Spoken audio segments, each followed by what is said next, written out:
Balik lagi di Talkation, Talking Education for Action. Nah, di episode kali ini kita akan membahas tentang satu topik pembahasan yang menarik nih. Hari ini kita akan membahas tentang kesuksesan event organizer masa kini.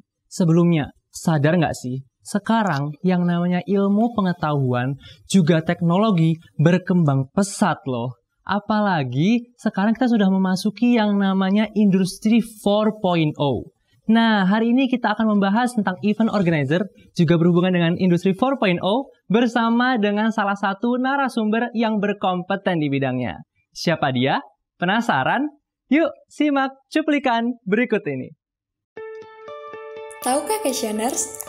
Kalian pasti sudah tidak asing nih dengan istilah event organizer.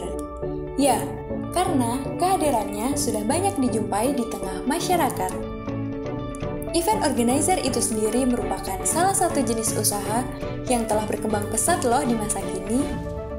Karena banyaknya masyarakat yang sangat membutuhkan jasa dari event organizer untuk merancang, mengadakan, serta mengontrol acara supaya dapat berjalan sesuai dengan yang diharapkan. Mengikuti perkembangan era 4.0, pastinya I.O. dituntut untuk beradaptasi dengan masa yang ada. Seperti yang dilakukan dosen ilmu komunikasi Universitas Amikom Yogyakarta, Nurfian Yudhistira, yang menekuni bidang event organizer. Ide-ide kreatifnya dituangkan melalui acara-acara yang pernah beliau tangani. Lalu, apa saja kesuksesan yang akan dicapai, serta tantangan apa yang didapatkan dari bisnis event organizer di era masa kini? Saksikan perbincangan mengenai kesuksesan event organizer masa kini hanya di Talkation, Talking Education for Action. Ini dia Bapak Fian Yudhistira. Halo Pak. Halo, sehat Alhamdulillah. Mari Pak, silakan Pak. Mari. Nah, tadi saya sudah sempat singgung di awal bahwa hari ini kita akan membahas tentang kesuksesan event organizer masa kini, Pak. Nah, sebelum kita banyak membahas tentang apa saja nih, apa yang akan kita bahas ke depan, saya mau tahu, Pak, apa sebetulnya event organizer, Pak? Event organizer ya. Event organizer adalah orang yang memang bertugas untuk mengorganize sebuah event yang dimiliki oleh perusahaan maupun agensi. Oke, berarti seberapa penting Pak peran dari event organizer sendiri di suatu acara gitu? Jadi gini, peran pentingnya event organizer di suatu acara jelas. Karena setiap acara pasti ada orang yang bertugas menjadi pelaku atau seorang event organizer itu tadi sendiri gitu loh. Nah, pentingnya event organizer ya untuk supaya acara tersebut bisa lancar sesuai dengan keinginan atau tujuan dari diselenggarakannya acara tersebut. Oke, nah biasanya kalau event organizer ini mengatur apa aja Pak? Mungkin apakah dari awal runtunan acaranya atau mungkin hanya sekedar di inti acaranya gitu? Untuk event organizer itu biasanya kita akan ada meeting produksi. Okay. Nah, kita runtutkan apa tujuannya dari acara tersebut, apa keinginan dari si klien dalam membuat acara tersebut. Nah, kita mengkonsep acara tersebut sedemikian rupa sampai terselenggaranya event tersebut supaya tujuan yang diharapkan dari si klien terpenuhi. Oke, berarti memang dari awal bagaimana merencanakan acaranya, kemudian produksi acara diselenggarakan hingga selesai ya Pak ya? Betul, jadi dari awal persiapan secara matang, kemudian dikonsepkan secara tujuannya, kemudian dieksekusi, kemudian dievaluasi, jangan lupa. Takutnya nombok. Iya betul. Nah Pak, untuk event organizer sendiri ini apakah ada jenisnya gitu? Karena kan yang saya tahu nih, karena yang namanya event itu kan ada banyak. Ada event seminar, ada event ulang tahun, ada event pernikahan. Nah itu apakah beda jenisnya atau sebetulnya itu adalah satu I.O. gitu? Pada dasarnya I.O. itu kan sebuah perusahaan yang memang bertugas untuk mengelola event. Nah, semakin banyaknya event, dia harus mencari jati dirinya. Karena saat dia bilang event organizer hanya sebatas event organizer, berarti dia bersaing dengan EO lain. Nah, EO tersebut harus memiliki semacam citra yang ditanamkan kepada perusahaan bahwa oh saya spesialis di event olahraga, saya spesialis di event MICE, saya spesialis di event musik dan semacamnya, supaya perusahaan pun tahu saat dia pengen membuat acara musik dia harus hire siapa. Oke, Gitu. berarti setiap event organizer punya citra ya Pak ya? Punya citra yang dibangun. IO ini adalah IO apa gitu? Betul. Spesialisnya seperti apa ya? Betul, tujuannya untuk mencapai niche market itu tadi. Oke, nah membahas tentang bagaimana event organizer ini sendiri dipasarkan, itu sebetulnya bagaimana Pak strategi pemasaran sebuah IO gitu?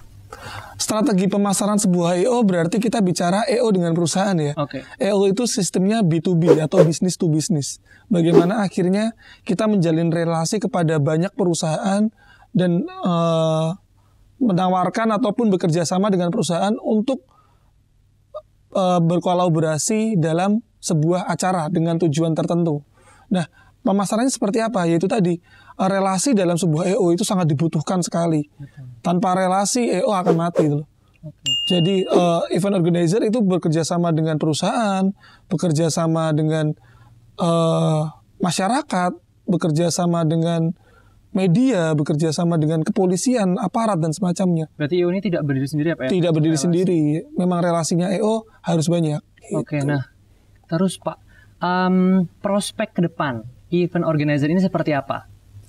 Prospek ke depan event organizer ya, untuk prospek ke depan menurut saya masih sangat cerah. Oke. Kenapa saya bilang masih sangat cerah? Karena pada dasarnya manusia itu senang dengan hal-hal yang berbau sosial, Oke. sosialisasi, ataupun acara kumpul-kumpul. Nah, event-event yang diadakan oleh event organizer itu biasanya berfungsi untuk mengumpulkan massa. Oke. Melakukan sebuah aktivasi. Tujuannya apa? Tergantung perusahaan. Entah itu menanamkan brand awareness, entah itu penjualan produk, entah itu untuk sebuah aktivasi. Itu macam-macam. Tapi si perusahaan tersebut atau si EO tersebut juga membutuhkan massa. Nah, massa itu suka dengan hal-hal yang berbau kumpul-kumpul gitu. Oke. Dan kedepannya EO ini akan terus berkembang karena menurut saya EO adalah bisnis yang tidak akan pernah mati. EO menjadi salah satu cara perusahaan supaya dia bisa melakukan iklan atau aktivasi tersebut. Oke, nah untuk event organizer sendiri ini yang jenisnya apa Pak? Yang spesialis apa yang sering digunakan orang? Apakah seminar, apakah olahraga, atau bagaimana itu Pak? Yang sering digunakan orang ya, kalau ini macam-macam sih Mas. Maksudnya tergantung orang butuhnya apa ya. Oke, benar. Kalau buat saya yang suka hal-hal yang berbau konser, saya senang dengan event konser tuh. Betul. Tapi belum tentu dengan Masnya. Mungkin Masnya mahasiswa yang sangat senang dengan ilmu, makanya Masnya mungkin lebih senang dengan event-event seminar atau semacam. Nah, tadi kita sempat singgung di depan mengenai industri 4.0 Pak. Nah, bagaimana perkembangan event organizer sendiri di industri 4.0? Oke, perkembangan event organizer di industri 4.0 itu sudah menjadi... Tapi Pak, nanti dulu jangan kemana-mana, kita sama-sama sebutkan tagline ya Pak. Oke. Saya bilang Talkation, nanti kita sama-sama bilang Talking Education for Action. Talking Education for Action, oke. Siap. Jangan kemana-mana, tetap di Talkation. Talking Education for Action. Nah Pak, menurut artikel ini Pak, jadi apakah event organizer ini cocok untuk anak milenial yang ingin memulai bisnis gitu? Dunia event organizer punya ide untuk membuat ruang siar guru. Oke, Ruang siar guru itu adalah sebuah channel YouTube yang memang sengaja kita buat untuk memberikan wadah kepada guru-guru untuk siaran.